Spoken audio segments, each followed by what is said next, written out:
হঠাৎ হাজব্যান্ডের কাছে এমন একটা জিনিস আবদার করলাম যেটা আমাকে দিতেই হবে। তো আপনাদের ভাইয়া অফিস থেকে ফেরার পথেই কিন্তু আমি ছবিটা পাঠিয়ে দিয়েছি যে এই জিনিসটা আজকে আমার জন্য লাগবেই লাগবে। তো সবসময় যেহেতু কোনো কিছু চাই না, তো হুট করে কি চাইলাম সেটাই আজকে ব্লগে আপনাদের সঙ্গে শেয়ার করব। বাচ্চাদের এক্সাম চলছে, ছোট বেবিকে নিয়ে কিভাবে কাটছে দিনকাল সেটাই একটু শেয়ার করব আজকের ব্লগে। তো আশা রাখছি আপনাদের কাছে আজকের ব্লগটি অনেক ভালো লাগবে। হ্যালো এভরিওয়ান, আসসালামু আলাইকুম। কেমন আছেন আপনারা সবাই? আমি তাকিয়ে আছি আপনাদের সঙ্গে আরও একটি ব্লগ নিয়ে হাজির হয়ে গেলাম। আশা রাখছি আজকের ব্লগটি আপনাদের কাছে ভালো লাগবে। তো আপনাদের সবাইকে ওয়েলকাম জানাচ্ছি আমার আরও একটি নতুন লাইফস্টাইল ব্লগ দেখার জন্য।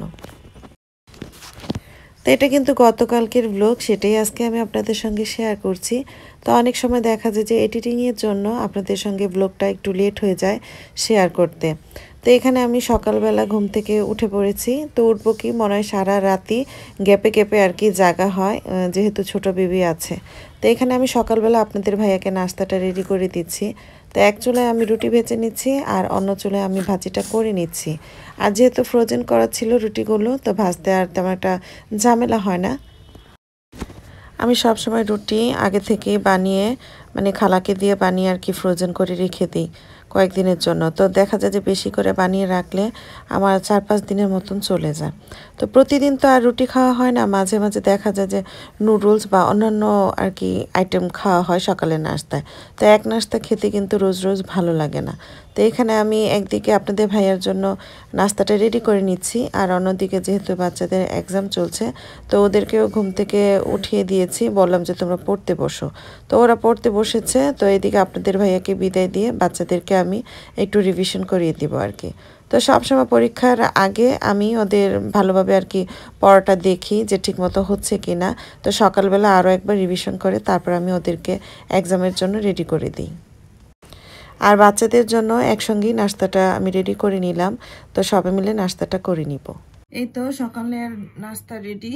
আপনাদের ভাইয়া তো নাস্তা করে চলেই গেল, বিদায় দিলাম। তো এখন দুই বাচ্চাকে নিয়ে বসে পড়েছি, নাস্তা করছি এক ফাঁকে, তো বাচ্চাদেরকে পড়াচ্ছি।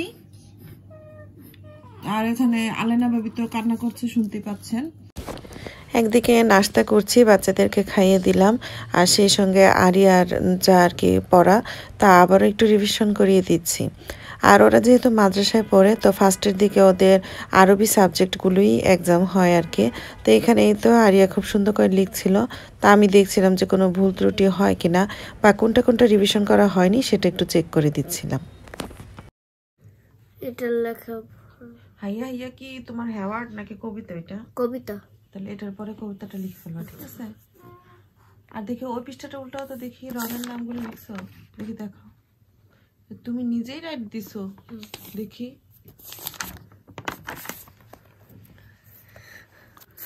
এটা কি এখন লিখছো নাকি? না, এটা তো কালকে লিখছিলাম।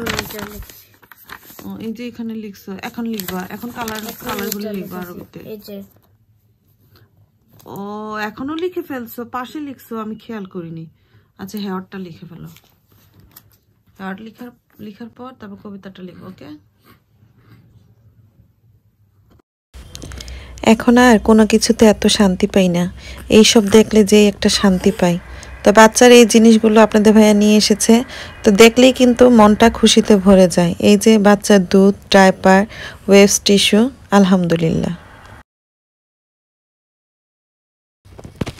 মাসের শুরু যেহেতু, তো বাচ্চার জন্য, ছোট বাচ্চার জন্য আর কি ডায়পার, ওয়েবস, দুধ মানে বিভিন্ন ধরনের জিনিস লাগে। তো সেসব আপনাদের ভাইয়া নিয়ে এসেছিল, গুছিয়ে রেখেছি। তো এখানে মানে আগেই নিয়ে এসেছিলো, আমার গুছাতে আর কি লেট হয়ে গিয়েছে, ওটা গুছিয়ে রাখলাম। তা আসলে ছোট বাচ্চা যখন ঘরে থাকে, নতুন মায়েদের অবস্থা কিন্তু এরকমই হয়। বাচ্চাদের জিনিস দেখলেই অনেক বেশি খুশি লাগে, তখন মনে হয় নিজের জন্য আর কিছুই চাই না, এই আর কি। তা আমি বিকেল দিকে একটু বাহিরে গিয়েছিলাম, এখানে আরিয়ার অনেক পছন্দের মোয়া দেখতে পেলাম বাহিরে, তো নিয়ে আসলাম। তো আমি যখনই আর কি বাহিরে যাই মোয়া দেখলে নিয়ে আসি। আসলে বাচ্চাদের পছন্দের যে জিনিসটা চোখে পড়ে সেটাই কিন্তু নিয়ে আসি, মা বাবারা এরকমই হয়। আর আমার মা যখন বেঁচে ছিলেন চেষ্টা করতাম মায়ের কোন জিনিসটা পছন্দ সেটা আনার জন্য। তো এই তো খাবারগুলো গুছিয়ে রাখলাম, নাস্তাও করে নিলাম। আর রাতের বেলা আপনাদের ভাইয়াই তো আসার সময় আবারও বাচ্চাদের জন্য বার্গার নিয়ে এসেছে। তো তো আরিয়া তো বার্গার খেতে অনেক বেশি পছন্দ করে, আর গরম গরম ছিল বার্গারগুলো। তো এই তো ওরা খেয়ে নিচ্ছে। আর আমি যে জিনিসটা আনার জন্য আবদার করেছিলাম সেটাই শেয়ার করছি। তো এখানে সেলনের চা পাতার সঙ্গে দেখলাম খুব কিউট, মানে এরকম সুন্দর চায়ের কাপ দিচ্ছিল, অনেকেই কিনছিল। তো দেখে আমার তো ভীষণ ভালো লেগেছে। তো আপনাদের ভাইয়াকে বললাম আমার জন্য যাতে চা পাতাটা নিয়েই আসে। তো কাপটার জন্যই, আসলে এত বড় চা পাতা আমার বাসায় লাগে না। তো এই তো পেয়ে তো আমি অনেক বেশি খুশি হয়ে গেলাম। তো ফ্রি জিনিস কে না পছন্দ করে বলেন, আর আমরা তো বাঙালি মানুষ। তো এখানেই তো বাজারগুলো নিয়ে এসেছে, বাজারগুলো গুছিয়ে নিচ্ছি। আর এই পর্যায়ে আপনাদের কাছ থেকেও আমি বিদায় নিয়ে নিচ্ছি। সবাই ভালো থাকবেন, দেখা হবে, কথা হবে নেক্সট ব্লগে। সেই পর্যন্ত আল্লাহ হাফেজ, আসসালামু আলাইকুম।